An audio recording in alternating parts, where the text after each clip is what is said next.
આંકલાવમાં ડેમના પાણી ફરી વળ્યા છે, જેમાં આંકલાવમાં કડાણા ડેમના પાણી ફરી વળતાની સાથે સમસ્યા, જેમાં ઉમેટાના રેતી ડેપો પાસે રોડ પર વરસાદી પાણી અને આ ડેમના પાણી ફરી વળ્યા છે।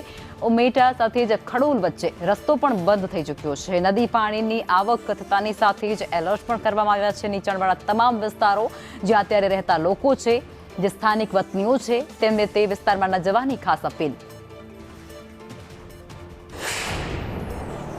ઉપરવાસમાં ભારે વરસાદના કારણે કડાણા ડેમમાંથી 4.5 લાખ ક્યુસેક પાણી છોડવામાં આવ્યું હતું અને મહીસાગર નદી બે કાંઠે થઈ હતી અને મહીસાગર નદીના પાણી અત્યારે ઉમેટા રેતી ડેપો પાસે આવેલા રોડ પર પાણી ફરી વળ્યા છે। મારી પાછળ સીધા દ્રશ્ય તમે જોઈ શકો છો અને તંત્ર દ્વારા માર્ગ ખડોલ અને ઉમેટાનો માર્ગ બંધ કરવામાં આવ્યો છે, સીધા જ તમે જોઈ શકો છો।